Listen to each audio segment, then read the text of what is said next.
বাড়িতে যে এই ধরনের প্যাকেটগুলো থাকে না, আমরা যখন এই ধরনের কিছু জিনিস নিয়ে আসি এই ধরনের প্যাকেটগুলোকে ফেলে দিই, কিন্তু আজকে আমি আপনাদের অসাধারণ একটি পাখা তৈরি করে দেখাবো এই ধরনের প্যাকেটগুলো দিয়ে। সে সসের প্যাকেট হোক কিংবা সার্ফের প্যাকেট কিংবা ছাতুর প্যাকেট, যে কোনো প্যাকেট আপনারা ভুল করেও আর ফেলবেন না। একটা টাকা পয়সা আপনাদের খরচা করতে হবে না, খুব সুন্দর একটি হাত পাখা তৈরি হয়ে যাবে।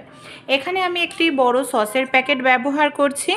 আপনাদের হাতের কাছে যেটা থাকবে সেটাই আপনারা নিয়ে নেবেন। সসের প্যাকেটটা দেখুন, সসটা এখানে আমার শেষ হয়ে গেছিলো, প্যাকেটটাকে তো ডাস্টবিনেই ফেলে দিই, তাই এই ধরনের প্যাকেট ভুল করেও আর কখনো ফেলবেন না। আর এই প্যাকেটগুলো মোটা হয়, মজবুত হয়। এখানে আমি নিয়ে নিচ্ছি একটি কার্ডবোর্ড, যে কোনো এই ধরনের কার্ডবোর্ড আছে নিয়ে নেবেন। আপনারা যে প্যাকেটটা নিচ্ছেন সবার প্রথমে মাপ করে নেবেন যে কত বড়, সেই হিসাবে মাপ করে কার্ডবোর্ডটাকে কেটে নেবেন। এখানে আমি সেই হিসাবে মাপ করে দেখুন কার্ডবোর্ডটাকে কেটে নিচ্ছি। এবার আমরা কি করব, কার্ডবোর্ডের ভেতরে এইভাবে আমি এটাকে ঢুকিয়ে দিচ্ছি। এই দেখুন পুরোটা ঢোকাতে হবে। এই আমাদের বাড়িতে যে এই ধরনের কাপড় থাকে, দেখুন এখানে কাপড়টা যেটা নিয়েছি, কাপড়ের মধ্যে এখানে এই যে কার্ডবোর্ড আর প্যাকেটটাকে আমি এইভাবে রাখছি। রাখার পর এটাকে আমি এইভাবে ভাঁজ করে নেব। এই যে এইভাবে আমাদের ভাঁজ করে নিতে হবে, সমান মাপ করে ভাঁজ করতে হবে। এবার এখানে দেখুন আমি নিয়ে নিয়েছি একটি সুচ দিয়ে সুতো দিয়ে আমরা কি করব, এটাকে এইভাবে চারপাশ ঘুরিয়ে আমাদের এটাকে সেলাই করে নিতে হবে। এইভাবে আমি সুতো দিয়ে এইভাবে ঘুরিয়ে দেখুন সেলাই করে নিচ্ছে। আর এটাকে এইভাবে চারপাশ ঘুরিয়ে সেলাই করবে, একটা দিক একটু কাপড় আমরা বেশি রেখে দেব। চলুন তাহলে এইভাবে চারপাশ ঘুরিয়ে সেলাই করে নিই। এই দেখুন এটাকে আমি সেলাই করে নিয়েছি, আর এই দিকটায় একটু কাপড়টা এক্সট্রা আছে, একদিকে কাপড়টা এক্সট্রা রেখে দিয়েছি। আমাদের বাড়িতে যে এই ধরনের কার্ডবোর্ডগুলো থাকে, এখানে দেখুন আমি সরু যে কার্ডবোর্ডগুলো থাকে আমি কেটে নিয়েছি। এইভাবে কেটে নিতে হবে। তারপর এখানে আমি সরু করে কাপড় কেটে নিয়েছি। যে কোনো কাপড় আপনারা সরু করে এইভাবে কেটে নেবেন। তারপর এই দেখুন কাপড়টাকে আমি কি করছি, এই কার্ডবোর্ডের মধ্যে ভালো করে এইভাবে পেঁচিয়ে নেব। আমরা যে কার্ডবোর্ডটা ব্যবহার করেছি সেটা যাতে কোনোভাবেই বোঝা না যায়, এর জন্য আমি এখানে খুব ভালো করে পেঁচিয়ে নিচ্ছি, তাহলে বোঝাও যাবে না আর খুব সুন্দর একটি হ্যান্ডেল তৈরি হয়ে যাবে। পুরোটাই এইভাবে আমাদের পেঁচিয়ে নিতে হবে।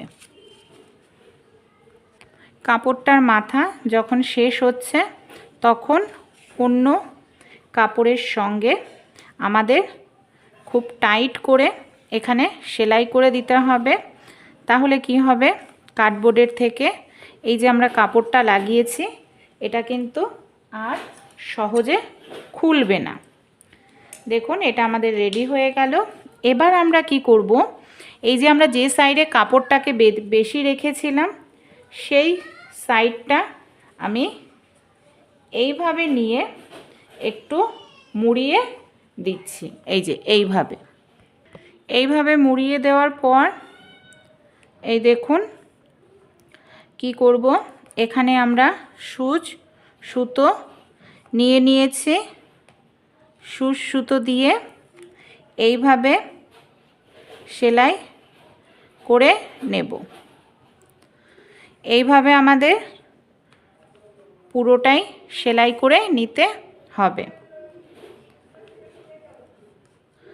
চলুন এইভাবে পুরোটা হ্যান্ডেলের সঙ্গে সেলাই করে নিই। এখানে দেখুন এই অংশটাকে আমি খুব ভালো করে সেলাই করে নিয়েছি। এবার আমরা কিছু কাপড় নিয়ে নেব। কাপড়টাকে কি করব, এখানে দেখুন আমি কিছু কাপড় এরকম টুকরো করে নিয়েছি। এটাকে আমি কি করব, এইভাবে গোল করে কেটে নিচ্ছি। এইভাবে আমাদের গোল করে নিতে হবে। আমি এখানে 2-3 কালারের ব্যবহার করব। এই দেখুন এইভাবে গোল করে টুকরো করে নিয়েছি, 2-3টে কালার এখানে নিয়ে নেব। এখানে দেখুন আমি 2টো কালার ব্যবহার করছি, লাল আর একদম ডিপ ব্লু কালার।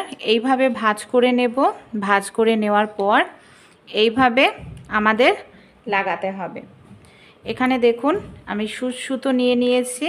সুচ সুতো দিয়ে এইভাবে ভাঁজ করব, লাগাবো। একটা লাল কালারের লাগালাম। এবার দেখুন, এবার একদম যে আমি ডিপ বেগুনি কালার নিয়েছি সেটাকেও আমি এইভাবে লাগাবো। এই যে, আর এইভাবে যদি আমরা একটু ঝালর লাগাই তাহলে কিন্তু দেখতে আরও বেশি ভালো লাগে পাখার। তা এইভাবেই আমি সুচ সুতো দিয়ে ঝালরটা লাগিয়ে নেব। পুরো চারপাশ থেকে ঘুরিয়ে এটাকে লাগাবো। এই দেখুন বন্ধুরা, তাহলে আমি এইভাবে গোল করে ঘুরিয়ে ঝালর লাগিয়ে নিয়েছি। আর দেখুন কত সুন্দর আমরা ঘরেই কিন্তু এই ধরনের পাখা তৈরি করে নিতে পারি। আপনারা চাইলে নিচের দিকটাও লাগাতে পারেন, আর হাওয়াও কিন্তু বন্ধুরা খুব সুন্দর হয়। দেখুন ফেলে দেওয়া জিনিস দিয়েই কত সুন্দরভাবে আমাদের পাখাটা তৈরি হয়ে গেল। ভালো লাগলে আপনারাও কিন্তু এইভাবে একবার পাখা তৈরি করে দেখবেন। আর এর জন্য কোনো রকম টাকা পয়সা খরচা করতে হয় না। বাড়িতেও আপনারা এইভাবে রেখে দিতে পারেন। যখন প্রয়োজন বা যখন কারেন্ট থাকে না, আপনারা এই ধরনের পাখা তখন ব্যবহার করতে পারেন। হালকা হয়, হাওয়াও কিন্তু খুব সুন্দর হয়, আর দেখতেও কিন্তু খুব ভালো লাগে। আইডিয়াটি কেমন লাগলো অবশ্যই কমেন্টে জানাবেন। ভালো